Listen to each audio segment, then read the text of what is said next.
Militer Rusia mempublikasikan rekaman serangan pasukan terjun payung ke benteng Ukraina di hutan dekat Kremenaya.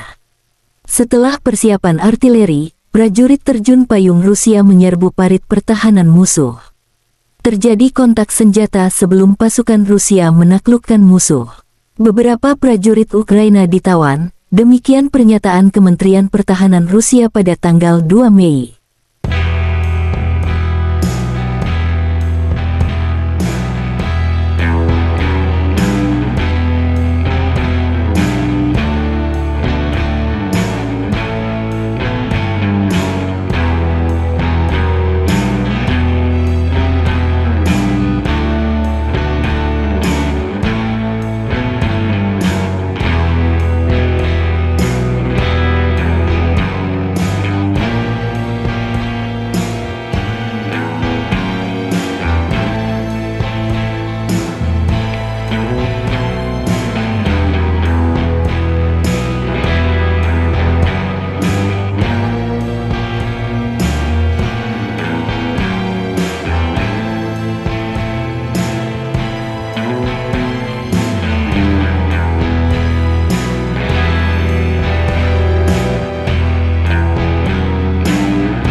Juru bicara Kementerian Pertahanan Federasi Rusia, Igor Konashenkov, pada tanggal 2 Mei mengatakan bahwa pasukan Rusia terus mendorong pasukan Ukraina keluar dari bagian barat Artyomovsk Bakhmut, Republik Donetsk, sementara pasukan penerbangan Rusia menangkis serangan pasukan Ukraina pada sisi kota.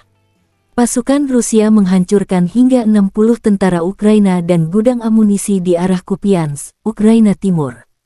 Hingga 65 tentara Ukraina dan 2 howitzer hancur di arah Krasnoliman, DPR, 290 tentara Ukraina dan tentara bayaran asing hancur di DPR. Sistem pertahanan udara Rusia menembak jatuh 3 pesawat Ukraina. Secara keseluruhan, Angkatan Bersenjata Ukraina kehilangan 416 pesawat tempur dan 230 helikopter, 3.919 kendaraan udara tak berawak, 321 sistem rudal pertahanan udara, 8.938 tank dan kendaraan tempur lapis baja lainnya. Ukraina juga kehilangan 1.095 kendaraan tempur dilengkapi dengan MLRS, 4.709 meriam artileri lapangan dan mortir, serta 9.911 unit peralatan militer khusus yang dihancurkan selama operasi militer khusus. Di pihak Kiev, Angkatan Bersenjata Ukraina mengatakan Rusia kehilangan 460 anggota militer dalam satu hari. Secara keseluruhan, Kremlin kehilangan 191.420 anggota militer selama konflik. Presiden Ukraina, Volodymyr Zelensky, memulai Senin dan Minggu baru dengan pertemuan selama 1 jam dengan semua tingkat pemerintah dan pertahanan. Kepala Pemerintahan, Menteri, Kantor Panglima Tertinggi, Kepala Direktorat Intelijen Utama dan Layanan Intelijen Luar Negeri, Kepala Layanan Keamanan, dan Sekretaris NSDC memberikan laporan. Isu pertama adalah konsekuensi dari serangan Rusia, termasuk serangan rudal, kata Zelensky. Konflik antara Rusia dan Ukraina telah berlangsung selama 433 hari. Masih belum ada kesepakatan perdamaian antara kedua belah pihak. Terima kasih sudah nonton, jangan lupa like, subscribe, dan share ya!